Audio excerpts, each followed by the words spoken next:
To escape an arranged marriage at home, I fled to a secluded Miao village and fell in love with a dark-skinned, quiet, and reserved man. Later, I became pregnant with his child and ran away again. After the baby was born, strange things kept happening. Whenever it cried, countless lost souls and malevolent spirits would appear around us, wailing and circling, as if trying to snatch the child from me.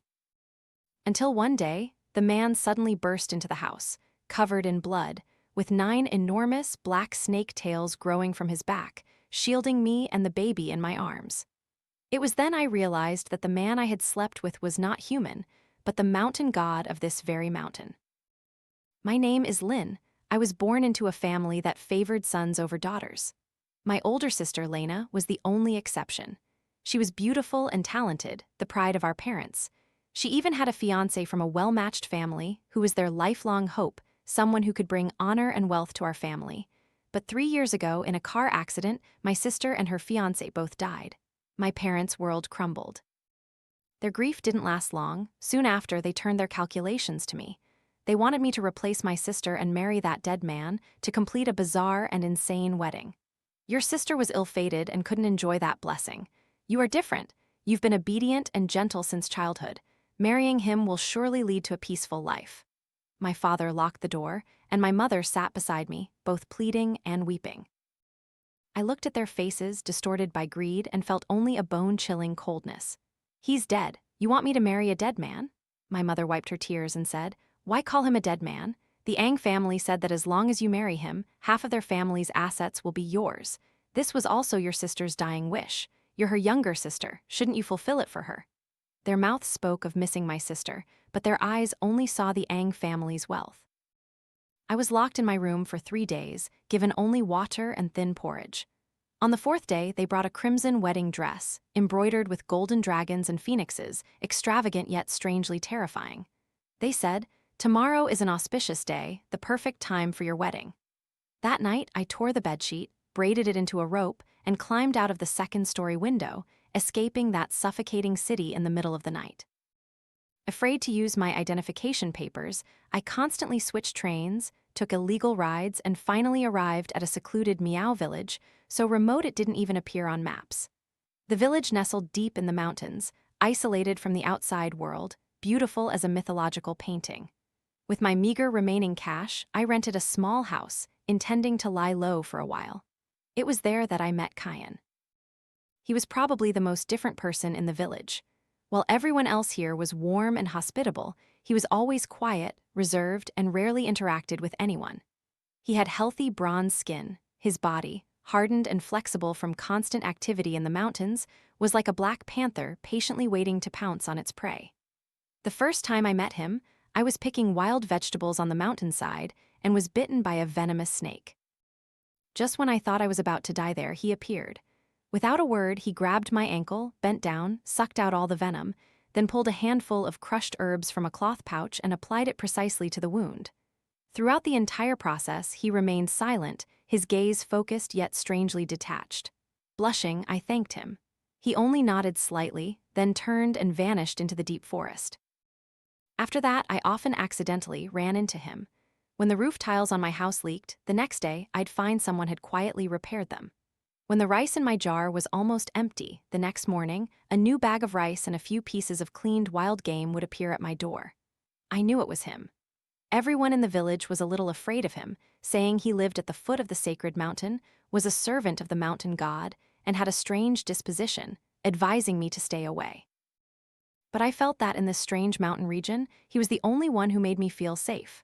I started seeking him out proactively. He lived in a dilapidated stone temple halfway up the mountain, inside which stood a hazy, indistinct statue of the mountain god. I brought him food I cooked. He quietly accepted it, then sat on the doorstep, eating every last bite.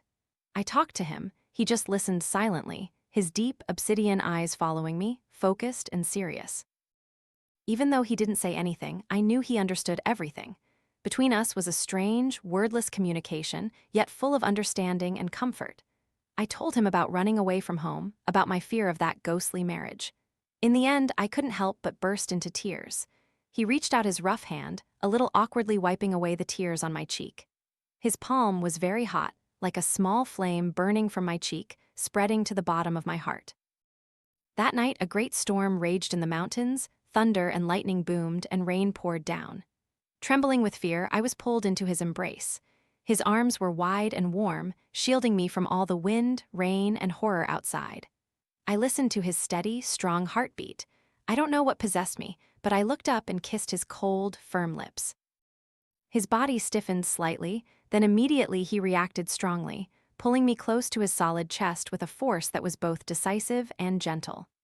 His body stiffened for a moment, then immediately took the initiative, holding me tightly against him with an almost wild and powerful force, melting into each other's breath and flesh. That night, we belonged to each other. After waking up, I felt a little regretful about my impulsive actions, but looking at the man sleeping beside me, a strange sweetness bloomed in my heart. Perhaps living like this in the mountains for the rest of my life wouldn't be so bad. But the good times didn't last long. I became pregnant. Seeing the 2 clear red lines on the pregnancy test, I completely panicked. I knew nothing about him, where he came from, who his family was. I wasn't even sure if he was truly human. How could I give birth to this child? What frightened me even more was that I gradually discovered unusual features on his body.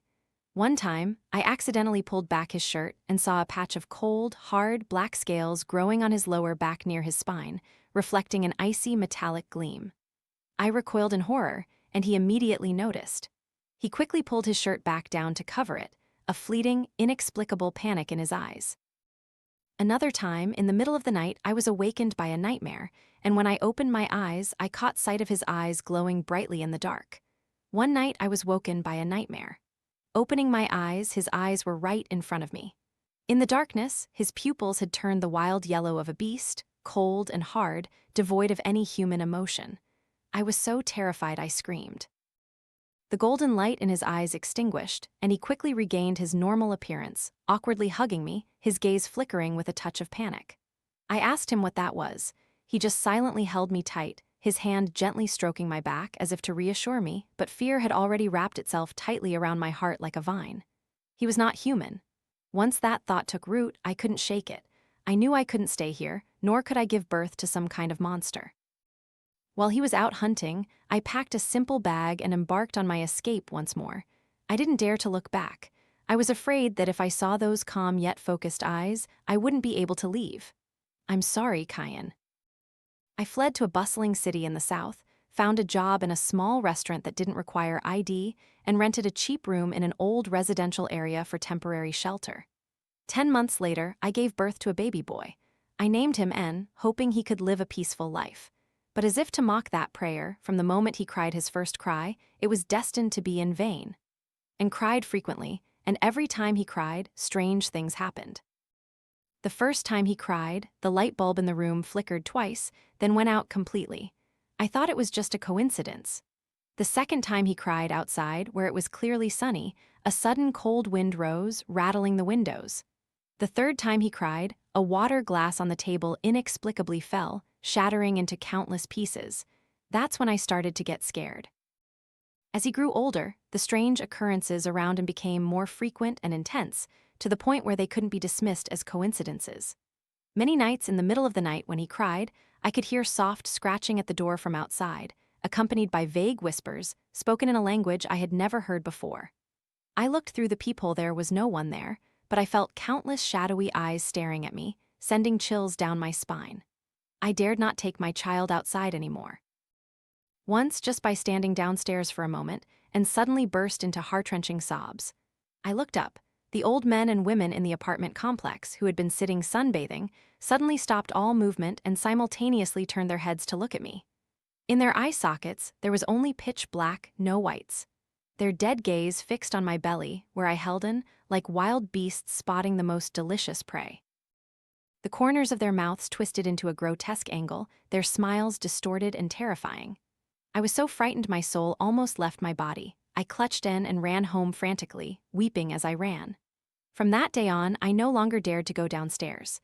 I sealed all the windows with newspaper, covered the door with protective talismans bought online. But it was useless. Those talismans were completely ineffective. Whatever it was getting closer and closer. I felt the temperature in the room drop little by little. Even in the middle of summer, it was as cold as an ice dungeon. and cried more and more violently. Holding him, I could clearly hear greedy whispers in my ear. "So fragrant, give him to me, let me taste a piece. His blood, his flesh must be a great tonic." My mind was almost broken. I could only hug him, trembling in the corner. Until that night, and cried his heart out again. No matter how I comforted him, he wouldn't stop. The lights in the room flickered wildly, and black streaks like dirty water began to seep from the walls, slowly gathering and twisting into grimacing, distorted faces. The wardrobe door opened by itself, revealing a woman in red hanging upside down inside, her long tongue dangling to the floor, smiling ghastly at me. The window glass was covered in bloody handprints. The doorknob began to rattle violently. Outside, a thumping sound echoed, making my teeth ache. I knew they were about to come in. They wanted to steal my child. Desperately, I squeezed my eyes shut, hugging him tightly, grasping the fruit knife next to me. Even if I died, I would fight them. Bang! A violent explosion rang out, and the flimsy wooden door of the rented room was kicked open, shattering into pieces. A tall figure stood silhouetted in the doorway, his entire body stained with blood. The strong smell of blood immediately overpowered the cold, gloomy atmosphere in the room. The face I had yearned for day and night was now filled with ferocity and madness. It was Kian. He had come. I stood stunned, tears streaming down my face uncontrollably. The ferocious ghosts in the room, seeing him, shrieked terribly and retreated in unison, but they seemed to be nailed in place, unable to escape. Kian's gaze swept over the spirits, finally resting on and in my arms. The murderous intent in his eyes immediately transformed into sorrow. "Lynn," his voice was hoarse and worn, as if he hadn't spoken in a very long time. This was the first time I had heard him call my name. A ghost standing near the wall seemed unwilling to give up, howling as it lunged towards in. I screamed, instinctively hugging my child tighter. Kian moved. The sound of bones cracking echoed from Kian's body. The clothes on his back suddenly ripped. 9 enormous tails, covered in shiny black scales, erupted from his back, instantly filling the cramped room. It was not an illusion. The giant tails swept out a furious gale, carrying destructive power, lashing directly at the charging ghost. With just one strike, the ghost let out a brief shriek, then disintegrated, leaving not a wisp of smoke. The other lost souls and evil spirits, witnessing this, scattered in terrified flight, but it was too late. The 9 tails, as if alive, accurately pursued each ghost, sometimes whipping, sometimes strangling, sometimes piercing. The evil spirits that had once been so terrifying to me now seemed as fragile as thin paper before these tails. Just a few seconds later, the room returned to silence. Kian turned around, the 9 giant tails slowly retracting, circling around me and En, forming an absolutely safe zone. I stared at him blankly, at the tails behind him, full of pressure and power, my mind empty. He walked up to me and slowly knelt down. His blood-stained hand reached out to touch me but stopped midair, as if afraid I would be startled. "Don't be afraid," his voice was soft. "I won't hurt you." It was then I reacted, looking at the blood on him, and quickly asked, "Are you hurt?" He shook his head, his obsidian eyes holding only my reflection. "It's not my blood." He paused, his voice carrying suppressed anger and belated fear. "I arrived late." It was then I understood that when I had panicked and fled, thinking I had escaped a monster, I had instead led myself and my child into hell. The person I had slept with was indeed not human, nor a monster. He was a god, the god of that mountain. Mountain god," I murmured, as if in a daze. Kian nodded, the tails behind him swaying gently, one tail delicately extending to touch En's cheek. The baby, who had been screaming moments ago, fell silent upon touching the tail, even reaching out a tiny hand to grasp a cold scale. "Our child is half human, half god." Kian's deep voice explained everything. "Its aura is deadly to lost souls and evil spirits. In my domain, it is protected by the spiritual energy of the mountains and rivers, but you brought it to this place." He didn't continue, but I understood everything. It was me. I myself brought our child into endless danger. Shame and fear flooded my heart. "I'm sorry, I didn't know. I saw the scales on your body, saw your eyes, I thought you were a demon." "I am Kian," he interrupted, his voice calm. "A mountain god is also a spirit. In ancient times we were called great spirits." He looked at me, his eyes complex. "It's normal for you to be afraid." I shook my head, tears flowing even more. My fear wasn't because of him, but because of my own ignorance. If you had told me everything from the beginning, I wouldn't have. "Whose blood is this?" I asked, my voice trembling, pointing to the still fresh bloodstains on his body. "Just a few rude things," Kian said casually. Since the day you left, I have always searched for you. My aura is on you, so anyone who wants to harm you must step over my corpse first." I gasped. I had been hiding for nearly a year. And for that entire year, he had been tirelessly searching for me, constantly clearing away dangers in my path. And I, out of fear and foolishness, misunderstood him, feared him, ran from him. "We must leave here." Kian stood up, his gaze sweeping over the room filled with dense dark energy. "This place is not safe for long. The one your family intended to marry you to, he has discovered and's existence." I gasped in horror. "You mean that dead Ang family heir?" Kian nodded, his dark eyes glinting coldly. "He is not an ordinary dead person. He is a vengeful spirit that has cultivated for hundreds of years. Your sister's death was not an accident. Your ancestors once made a pact with him. Offer a girl with pure yin blood as a bride to help him break through and become a ghost king. Your sister's birth chart was incompatible, which is why she died. You are his true target." I felt like I was struck by lightning, my whole body trembling. So that's how it was. No wonder my parents were so eager to force me to marry in my sister's place. They never cared whether I lived or died, only about the benefits that demon promised. "Now he has set his sights on An," Kian's voice was heavy. "An's bloodline is even purer than yours. To him, it is an invaluable tonic. Those spirits just now were merely an appetizer he sent to test the waters." I clutched my child tightly, my whole body trembling with fear. "So what do we do?" "Come back to my place," Kian said decisively. "Come back to my mountain. Within my barrier, he cannot touch you too." Having said that, he retracted the 9 tails into his body and helped me stand up. "Pack up, we're leaving immediately." We left the city that night. Kian didn't know what kind of magic he used, but in an instant the world seemed to transform. By dawn, we had arrived back at the familiar Miao village. Stepping onto this land again, I felt as if I had lived an entire lifetime. The villagers saw us, especially when they saw Kian holding a child in his arms. Everyone looked astonished, but no one dared to ask. Their reverence for Kian was etched deep in their bones. We went straight back to the mountain god's temple halfway up the mountain. The temple was still the same dilapidated temple from years ago, but as soon as I stepped through the threshold, a warm and pure energy enveloped me, sweeping away the coldness clinging to me and An. In my heart, an unprecedented sense of security bloomed. And in my arms also let out a soft sigh of contentment, then fell into a deep sleep. "This place is very safe," Kian said, placing me on a stone bed in the inner chamber, covered with a soft, smooth animal hide. "You and An rest first. I'll go out and take care of some things." I quickly grabbed the hem of his robe, uneasy. "Where are you going?" He turned back, gently patted the back of my hand, his voice calm. "I'm going to set up a barrier to prevent anything from breaking in. Also, you've been away from the mountain for too long. Your spiritual energy and vitality are depleted. I'll find some spiritual herbs to replenish your chi." Looking at the gentle affection in his deep, dark pupils, I could only nod slightly and release his hand. After he left, I finally had time to observe the mountain god's temple closely. The inner chamber was so simple it was almost bare, with only a stone bed, a stone table, and a few low stools. In the corner, dry herbs and cured animal hides were piled up. I walked out to the main hall and looked up at the statue of the god, darkened by incense smoke. Before, I hadn't been able to clearly see the statue's face, but now I clearly saw that the face was Kian's. However, the god statue was majestic, its eyes looking down slightly as if seeing through everything, its proud aura completely different from the usually silent Kian. It was then I realized something. The villagers had never called him by name. Whenever they mentioned him, they spoke with reverence, calling him Lord Mountain God. So everyone knew his true identity. Only I, the one who lay beside him, was the only one kept in the dark.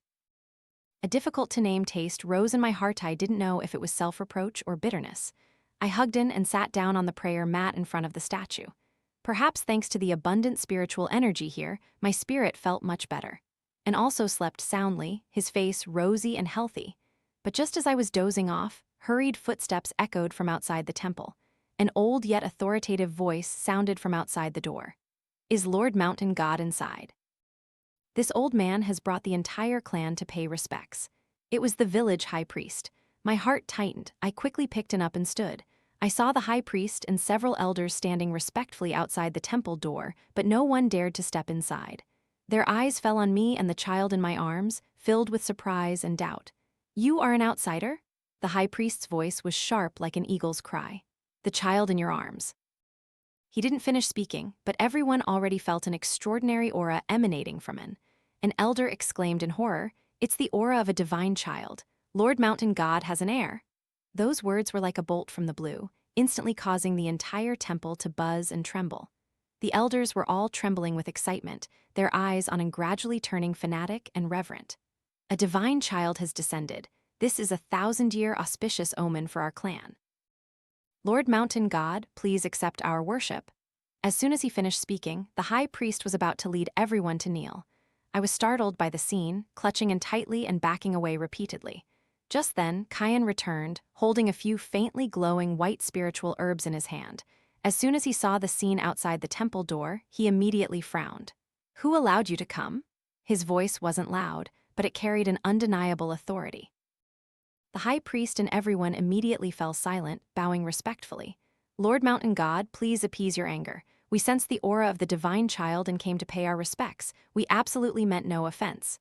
Kian glanced coldly at them. "She and the child need rest, everyone retreat." "But Lord Mountain God, a divine child has descended.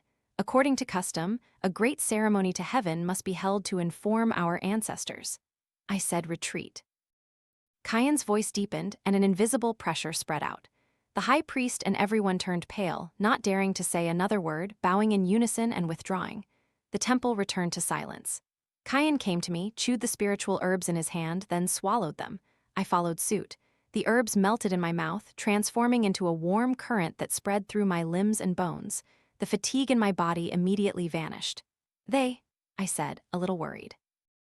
"Don't worry about them," Kian said, reaching out to take him from my arms, his movements practiced as he hugged the baby. "They wouldn't dare do anything to you, NN." He held in, his tall figure standing before the god's statue, creating an unusually harmonious scene.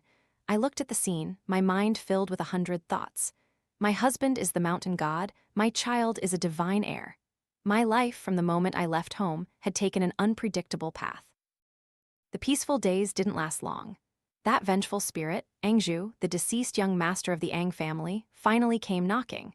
That afternoon, the sky suddenly darkened, black clouds pressed down on the mountain, and the entire forest fell into a deadly silence. Even the sounds of birds and insects vanished. A thick wave of malevolent energy slowly spread up from the foot of the mountain. Kian, who was in the inner chamber looking after and suddenly changed expression and immediately stood up. "He's here." My heart tightened. I also jumped up. "You and stay in the temple, don't go anywhere." Kian's voice was serious. "The temple is protected by my divine power, he cannot enter." Having said that, he turned and walked straight out. I watched his determined back, unable to stop myself from calling out, "Be careful." His footsteps paused. Without turning around, he just softly grunted, then his figure vanished outside the temple door. I held in, pacing worriedly inside the temple. Not long after, fierce sounds of battle erupted from the mountain. Trees fell, the forest shook, and rocks shattered. The entire mountain seemed to be trembling. I rushed to the door to look, only to see the distant sky divided into two halves. One half was dark energy, the other was golden light, tearing, encroaching, and colliding with each other. Even from afar, I could feel the destructive power that seemed capable of annihilating heaven and earth. My heart constricted into a knot, and Tu seemed to sense his father's battle, thrashing restlessly in my arms, clutching his tiny fists. The battle lasted a very long time, from dusk until it was completely engulfed by night, before the sounds in the forest gradually quieted. I stared intently at the temple door, every second feeling like torture. Finally, a stumbling figure appeared at the doorway. It was Kian. His clothes were torn in several places, a streak of blood at the corner of his mouth, and his face was pale. I rushed over to support him. "How are you? Are you hurt?" "Just minor scratches." He waved his hand, his breathing somewhat ragged. "That thing is harder to deal with than I imagined. This time I only managed to repel him. He will return." His eyes, as he looked at me, were grave. "Moreover, I have been away from the mountain for too long, my divine power is severely depleted, and I cannot temporarily recover to my peak. Next time I may not be able to protect you, NN." My heart sank. Even the mountain god found that vengeful spirit difficult to deal with. What more could we do? "Is there no other way?" I urgently asked. Kian was silent for a moment, then said, "There is, but it's very dangerous." "What way?" I asked impatiently. "Enter a divine pact with me." He looked directly into my eyes, each word, "Become my divine Empress. My divine seal will be on you, your bloodline will merge with my divine power. This way, that vengeful spirit will no longer be able to dream of your body, and you will also be able, to a certain extent, to borrow my strength to protect in." But his voice suddenly deepened. "Entering a divine pact means you will live and die with this mountain. You will never leave here.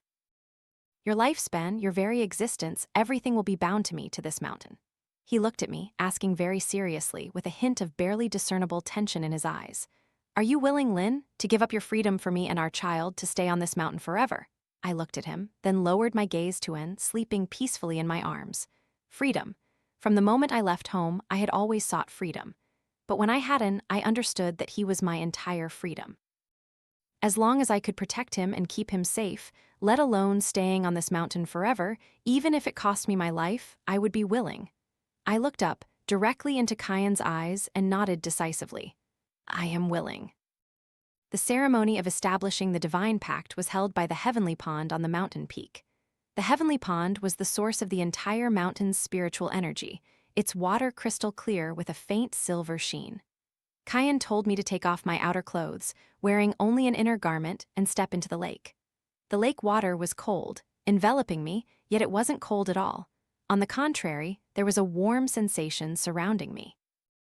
Kian also stepped into the lake, standing opposite me. He cut his fingertip, and a drop of golden blood fell into the water, immediately dissolving and dyeing the entire like a pale gold. "Close your eyes, empty your mind." I obeyed, closing my eyes. He reached out his hand, his fingertips stained with golden blood, and drew a complex design in the middle of my forehead.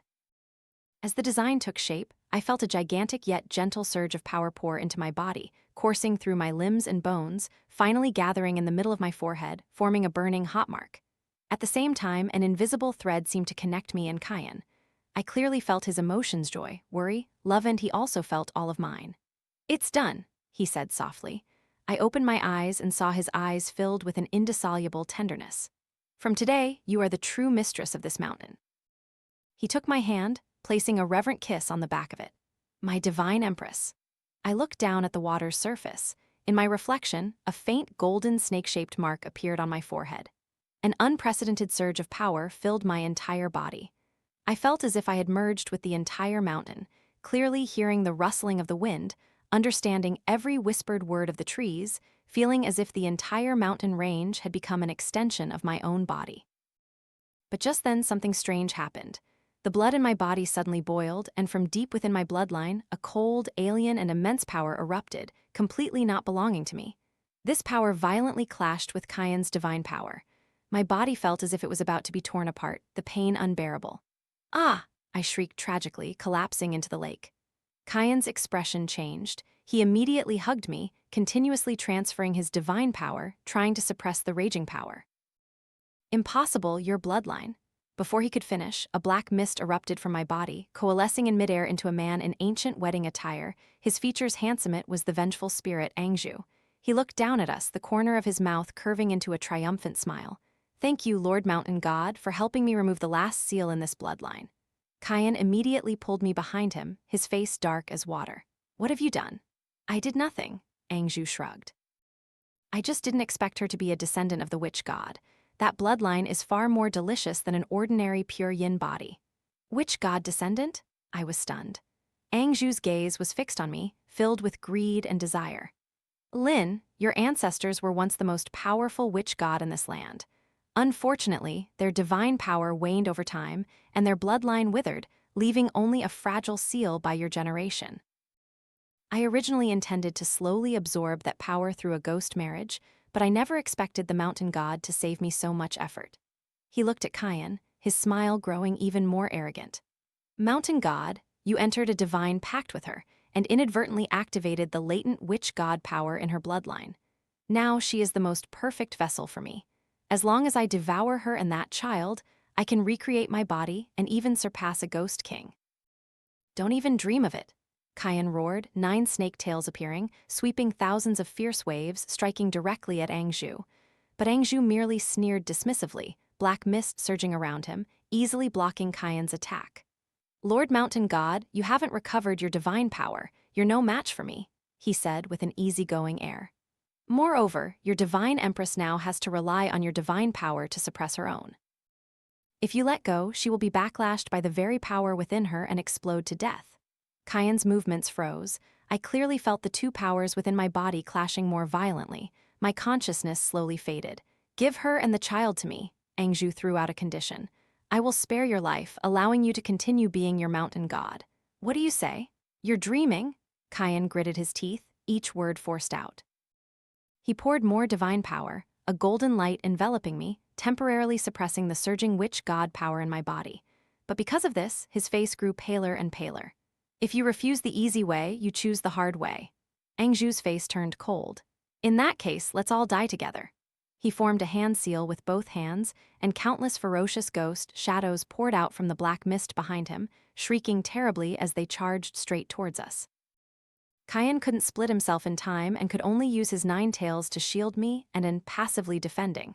Each blow made his body tremble, his face growing even paler. I watched him struggling to protect me, my heart feeling like it was being cut by a knife. No, this can't continue. I was the one who dragged him into this danger. I can't let anything happen to him because of me. I struggled, wanting to push him away. Kian, let me go, you must leave quickly. Don't talk nonsense. He held me tight, refusing to let go. I said I would protect you and Anne, but you'll die. I won't die. He lowered his head and pressed a kiss on my forehead, his voice gentle yet firm. I once said, you are my divine Empress. We live and die together. My tears flowed uncontrollably. Just then, the mark between my eyebrows suddenly erupted with brilliant golden light. In my mind, countless fragmented memories suddenly appeared. Ancient altars, the figures of ancestors in priestly robes, cryptic incantations. It was the inherited memory of my bloodline. An idea grew clearer and clearer in my mind. Perhaps I could do it. I took a deep breath, gritting my teeth against the tearing pain, and began to try and control the witch god power within my body. It was incredibly difficult. The power was like an unbridled wild horse, fierce and untamed, but I didn't give up. I thought of Kian, of my witch god ancestors I had never met. I am her descendant, I cannot disgrace her. By the blood of the witch god's descendant, I command heaven and earth, all spirits, to obey my decree. I poured all my strength into reciting the ancient incantation in my mind. The moment the last word left my lips, the witch god power in my body miraculously calmed down. An ancient, powerful, and sacred aura emanated from me, filling the entire space. The entire mountain seemed to awaken in that instant. The wind stopped blowing, the clouds dispersed, and all things fell silent. The evil spirits charging towards us suddenly let out terrifying shrieks, as if encountering a natural enemy, then turned and fled in disarray. Anju's expression also changed, his eyes wide with horror. Impossible, how can you? I didn't answer. I clearly felt the power of the entire mountain converging towards me. The wind was my breath, the trees my limbs, the earth my heart. I raised my hand, pointed towards Anju, and softly uttered one word: disperse. A simple word, yet it carried the laws of heaven and earth, words turned into decrees. The black mist behind Anju dissolved like ice under the sun, evaporating in an instant.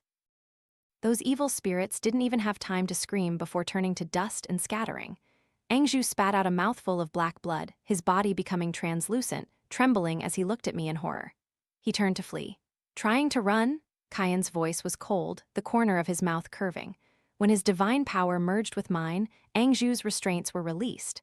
9 giant snake tails swung out from all directions, blocking all of Anju's escape routes. Today is your day of death. The tails intertwined, forming a colossal cage, trapping him tightly within. From the black scales, golden divine fire erupted, instantly engulfing his entire body. No! Amidst shouts of hatred and despair, the vengeful spirit who had wreaked havoc for 100 years finally disintegrated, his soul scattered between heaven and earth. The danger was finally resolved. My whole body went limp, collapsing into Kian's arms. Forcing my bloodline to awaken just now had almost completely exhausted my energy. Kian held me tightly, his voice carrying the fear that had just passed and sorrow. It's all right, it's all over. I rested my head against his chest, listening to his steady heartbeat, feeling an unprecedented sense of peace. Kian, I softly asked, after this, can we be together forever? He nodded firmly. Forever together. After that, my life finally returned to peace, or rather, entered a new phase. As a descendant of the witch god and the divine empress of the mountain god, I became the true mistress of the mountain. The high priest and the elders respected me more than ever, not daring to make any mistakes. The villagers, who had only felt awe, gradually grew to truly love and admire me. I used my awakened bloodline to bless the village, bringing favorable weather and eradicating diseases. With the little cash I had left, I rented a small house at the foot of the mountain to settle down, and grew up day by day, inheriting Kian's divine power and my witch god bloodline. From a young age, he displayed extraordinary talent, able to converse with mountain beasts, able to make withered plants bloom green again. He no longer attracted lost souls and evil spirits. Because in that great battle, all the malevolent energy within 100 li radius had been swept clean by Kian and me. Sometimes I still remembered my family in that distant city. Through the villagers, I learned that the Ang family had collapsed due to Ang Zhu's destruction. My parents were also implicated, spending their final years in hardship. I didn't return, not because I didn't hate them, but because it no longer felt necessary. They had their karma, and I had found my own belonging. That night, after putting into sleep, I stepped out of the temple. Kian was sitting on the doorstep, cleaning a hunting knife, the moonlight falling on him, covering him with a gentle glow. 9 beautiful, shiny black snake tails swayed leisurely behind him. I walked up from behind and hugged him, burying my face in his broad back. "What are you thinking about?" he asked without turning around. "I'm thinking how lucky I am," I smiled. Just to escape a ludicrous ghost marriage, I ran away to this place. I never expected to marry a true god. He put down the hunting knife, turned around, and pulled me into his arms. His obsidian eyes reflected the starry sky and my smile within them. "No, I'm the lucky one," he said, lowering his head to gently kiss my glabella. "I'm lucky to have met you." From afar, a few clear bird calls echoed from the forest. The night wind was gentle, the Milky Way shimmered. My mountain god, and I still had a long, long time ahead.